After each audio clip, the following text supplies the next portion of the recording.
All right, so let's continue our discussion. So this is where we left. So we are looking at this aggregate production function, right? So we want to look at the production function, how this production function change with capital. Or in other words, we look at the relationship between Y and K, right? So these two things. Okay. Now, for now, we just leave T and H, leave it aside, okay? And as I just explained to you, so this curve is flattened out, reflects a diminishing marginal return. Okay, all right. So this diminishing marginal return means eventually once you acquire more and more physical capital, the additional capital is going to bring less benefit to you.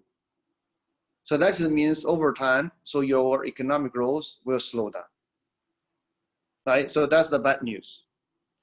And then the good news is, so we may overcome this diminishing return, or this diminishing return may disappear. When it will disappear, now just go back to previous slides. Okay. When we talk about the diminishing return, we just fix T and we fix H. Right? So what happens once we increase K, at the same time we have increase in T, or we have increase in H? How would that happen? If that's the case, as if you have increase in T or you have increase in H, right? So instead, there's a diminishing return. So this diminishing return may disappear. And even better, we may have an increase in return. What does increase in return to physical capital means? It means richer country can grow even faster. Right, so that's the possible. But this possibility largely relies on improved technology or improve human capital. Right? So this is reflected by this diagram. So over time, so we move from left-hand side to right-hand side, acquiring more physical capital. At the same time, so this curve will move on. Right? Okay. So now, given this discussion, so we can look at growth accounting. What is growth accounting? The growth accounting essentially is the estimate of the contribution of each major factors in the aggregate production function to economic growth. What are those major factors? We talk about technology. We talk about physical capital. We talk about human capital. Right? And then, so we just want to understand, so to what extent those things contribute towards productivity gain. All right, so that's the growth accounting. And then, so out of this growth accounting, we have a concept called total factor productivity, which is the amount of output that can be produced with a given amount of factor input. Okay.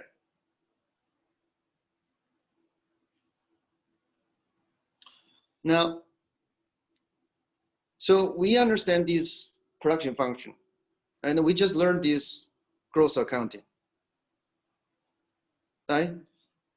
And then, so from this exercise, one thing we realize is the technological growth or technological change is crucial to economic growth. Okay. And then, so what about other things? Okay, what about other things?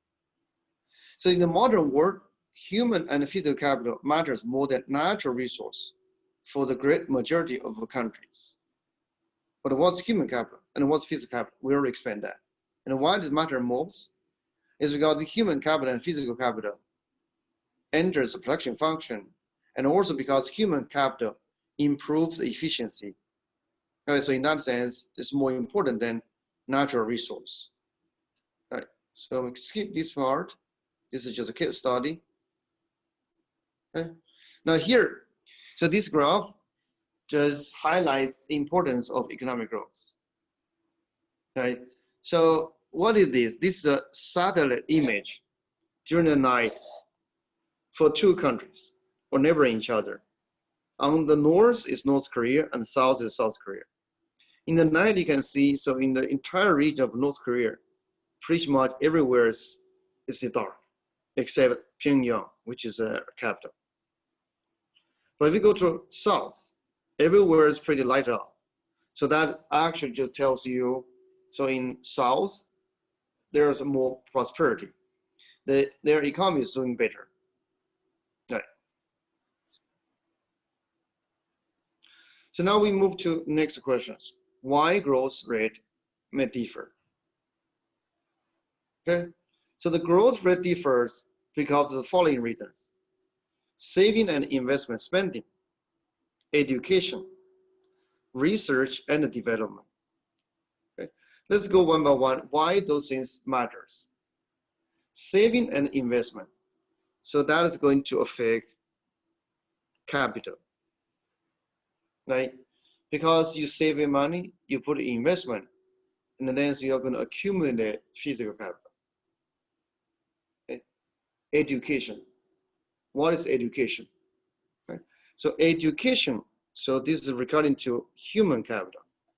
Okay. So better education is going to improve human capital, right? So now research and development. So that's going to lead to better state of technology. So you can see these three things, they are going to help us to improve growth through these three factors we just talked about earlier. Okay. Now, what is research and development? More specifically, those include the spending to create and implement new technologies. Just think about this background picture, right? So this gentleman, so he is the greatest inventor, and he put a lot of thought, he put a lot of energy, and a lot of spending, right? Those considered research and development. And eventually, his brilliant idea helped us to boost our productivity drastically. Okay, so this is R&D. Okay? And this R&D tells a lot of story, or this difference in terms of physical capital, human capital, and technology tells a lot of story. Okay? Now, if we look at two particular countries, Argentina versus China, from 1950 to 2010. All right, so we look at years of schooling. That just gives us a sense of human capital. The longer the year of schooling means the higher human capital. The lower or the shorter the year of schooling means the lower human capital.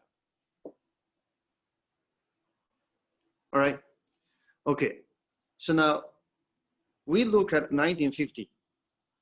So in 1950, the difference between Argentina and China is pretty large. Argentina did much better compared to China. But over time, you can see the gap narrowing. Okay? But of course, both countries, they are improving.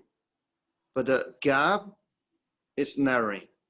And one implication based on our previous study implies the growth rate in China will be higher than Argentina. Now if you don't mind, let's just go back to the previous slides to see their growth experience to confirm this story. All right, just bear me with a second. Let's look at the growth rate between China and then Argentina. I believe we have one slide to show that. Oh, here.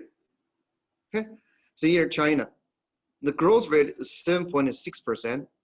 Argentina is merely 0.88%. Right? Again, just keep in mind this rule of 70. In one decade time, or in 10 years. So China, so the per capita GDP will double. What about Argentina, with 0.88% of growth rate, it takes them almost 100 years to double their income, not in 10 years, right? And so the slides we just studied just give up one possible explanation why there's such big difference in growth rate, right? So one possibility is because they have different policy towards human capital. That's regarding to schooling, right? Okay, we can also look at some rich country. Think about Italy, United States, and Germany. Okay, so one measure is their total factor productivity. That's coming out of our gross accounting. Higher total factor productivity, so that's going to typically give us higher growth rate. And around here, you can see Italy falls behind United States and then Germany. Okay, and what is behind that? Partly because of their institution. Okay, so their institution may matters to three things as we talk about T, K, and H. Right? So they may have weaker political system. Okay? They have slower in IT infrastructure. So those are going to drag down the growth in human capital, drag down the growth in technology. So that explains why their growth is weaker compared to United States and Germany. They supposedly they are in the same group or in the same club, right? Now, let's look at what government policy can use to promote economic growth. Okay, so let's look at different government policy. First, so maybe the government can subsidize to infrastructure. So the government subsidies to infrastructure can help economic growth largely through physical capital, but also can help technology growth, right? Because think about if this infrastructure is devoted to renewable energy, this infrastructure is devoted to higher education, right? Now, the second policy is government subsidies to education. And this subsidy to education will largely increase human capital. Just remind yourself, in previous slides, we compare Argentina with China. Now, the third one is government subsidy to R&D. Okay, research and development. So that's going to be useful for technology, right? And the next, maintaining a well-functioning financial market. So how that help? So that's going to facilitate saving and investment. Okay, so a well-functioning financial system is going to make saving easier and also making the investment decision easier. So that's going to facilitate the K. But also it's going to have impact on H. Just think about student loan, right? Because this student loan works through financial market. If this student loan is not possible, how would that affect our economic growth? That just means, so there are many students may not able to afford to go to college.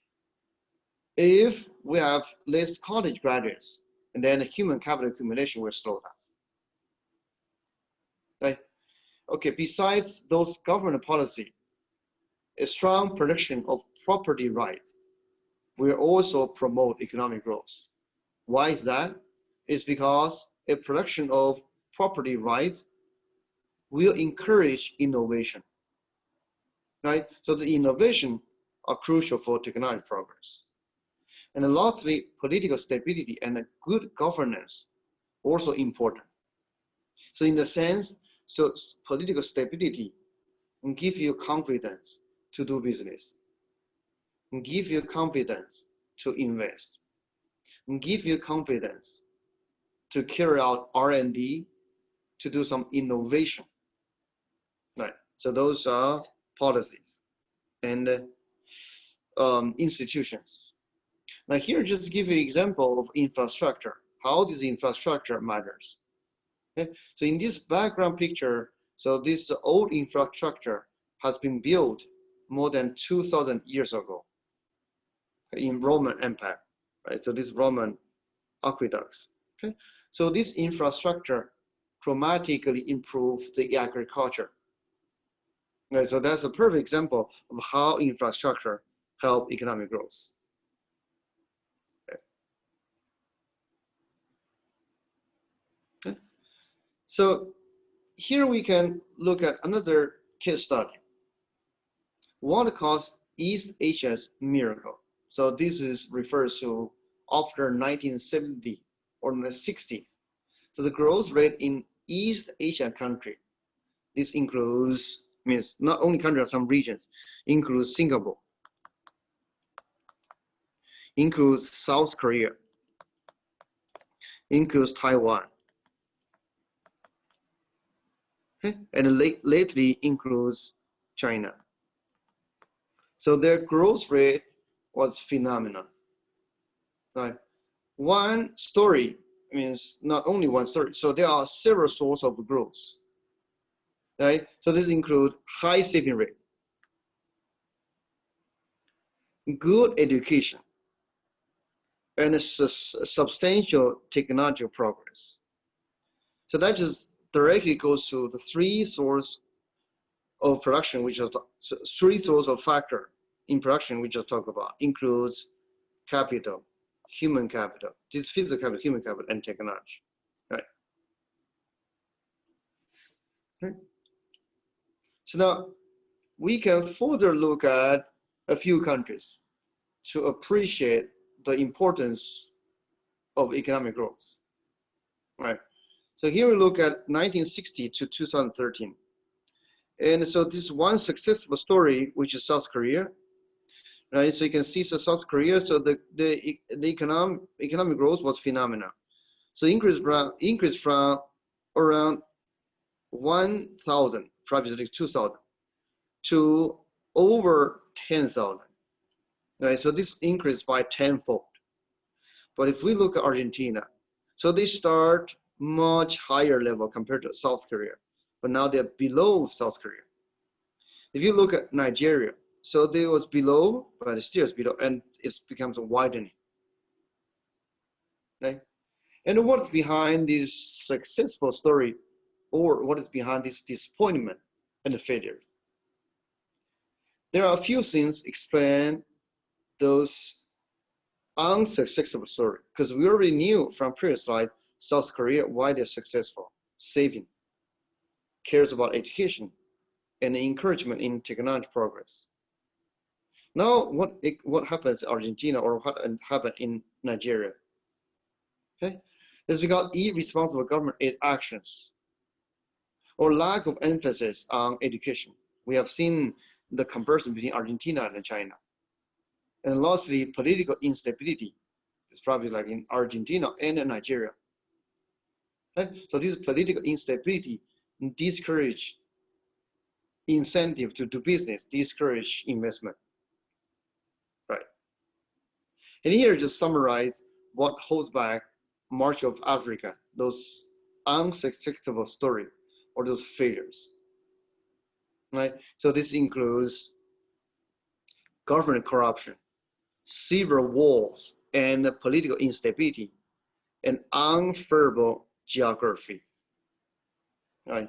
And then the big question is Africa poor because its politics are unstable, or their politics are unstable because they are poor? Okay? So that's a million-dollar question. It seems like they intertwine each other, or they cause each other, or they're the cause of each other. But there is a piece of good news. the growth rate start to pick up in most sub-Saharan African country. Right. All right, so now we are going to look at another important concept in the growth theory, which is convergence hypothesis. So this convergence hypothesis states international difference in real GDP per capita will narrow over time. It just means the poor country will catch up with rich country. Their difference is getting smaller and smaller. Right. Now, if we look at left-hand side, we look at a group of wealthy country.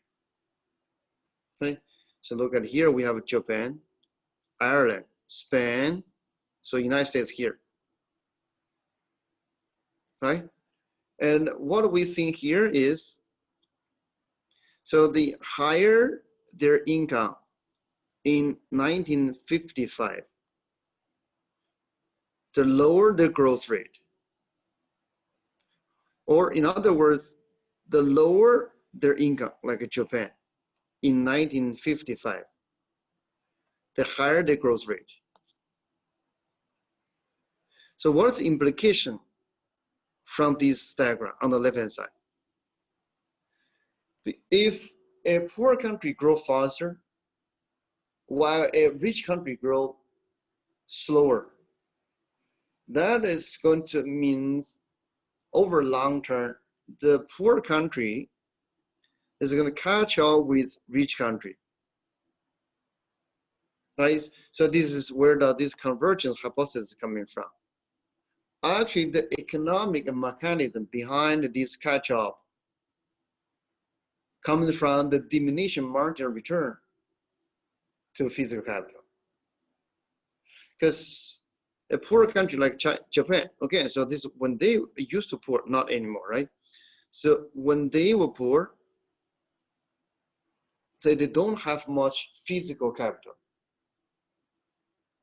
okay? And then the return from saving they carry out will brings us higher return. But eventually it's going to slow down, right? So if you go to United States. So that explains why the growth rate is higher in Japan and the growth rate is lower in the United States. But this difference is going to mean there's a catch-up.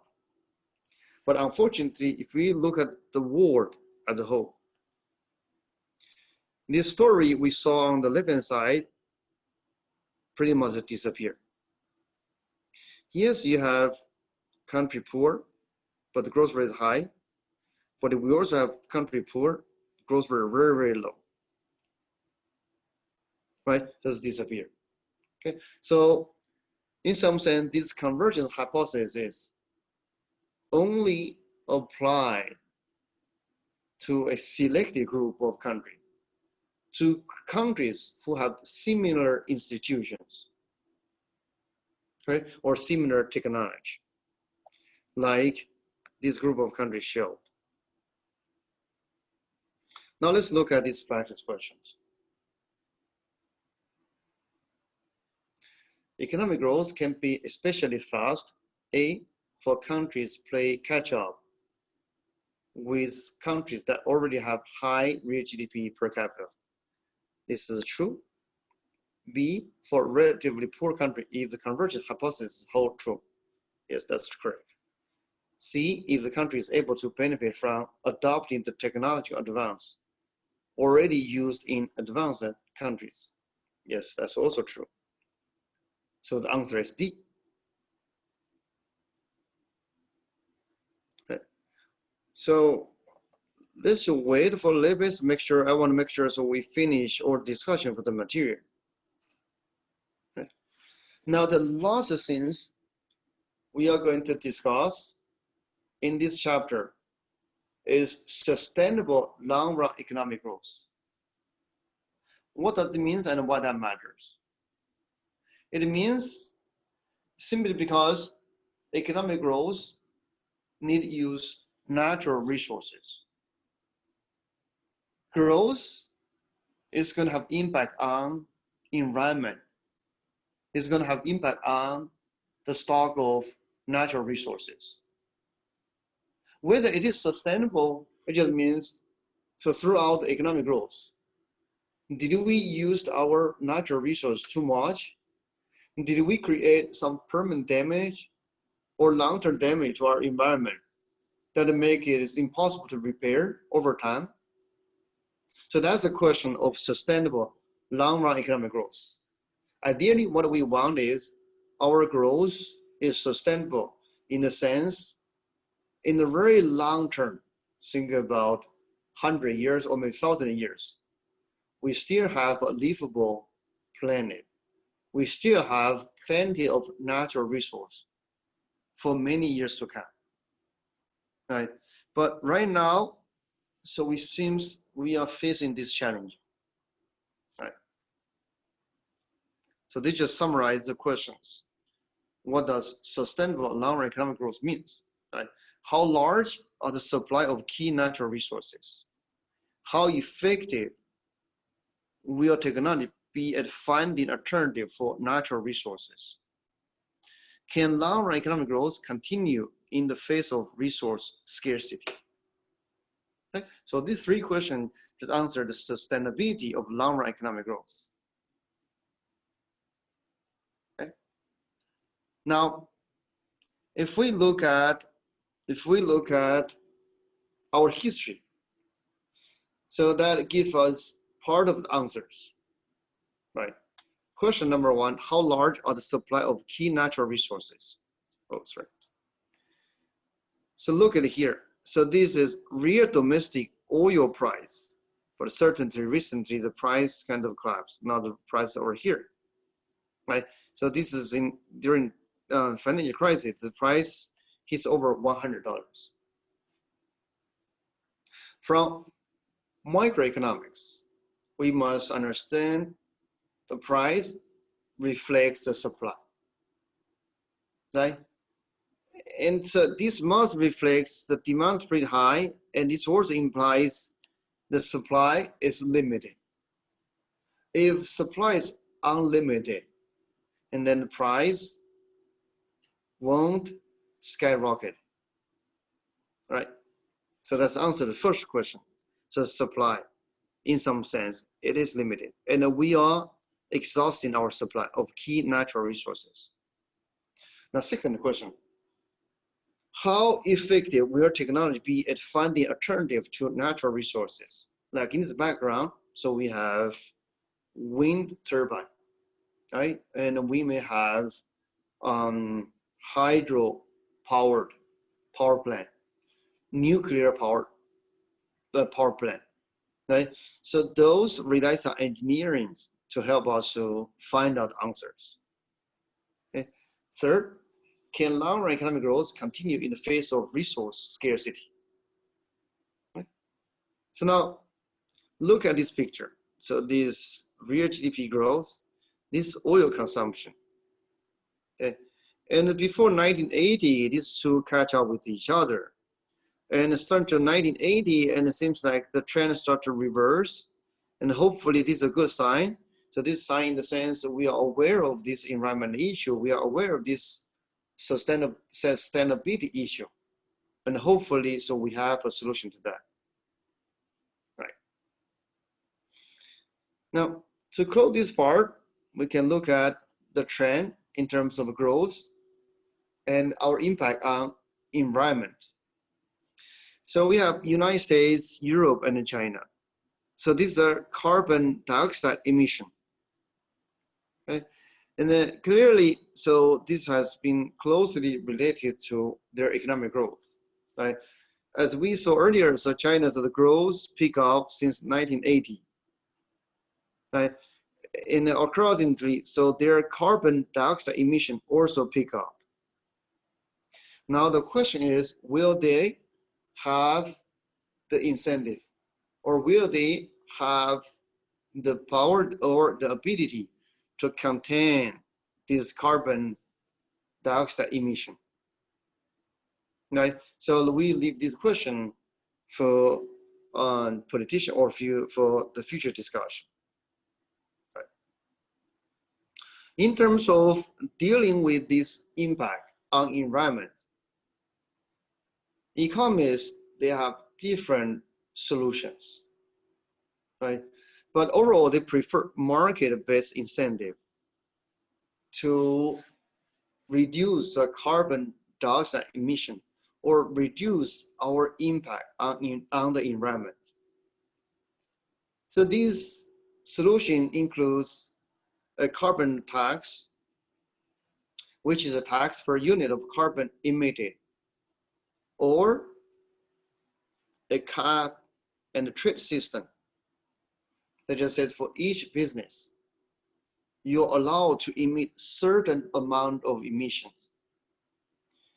If you exceed that limit, you must purchase from other emitters or other business.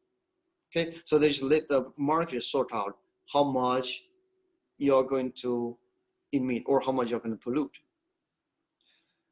All right, so I guess I'm going to stop here for this chapter, and so we pretty much run out of time. So maybe so we can watch those 2 videos next time, because I find out those 2 videos pretty inspiring, right? So for today, I'm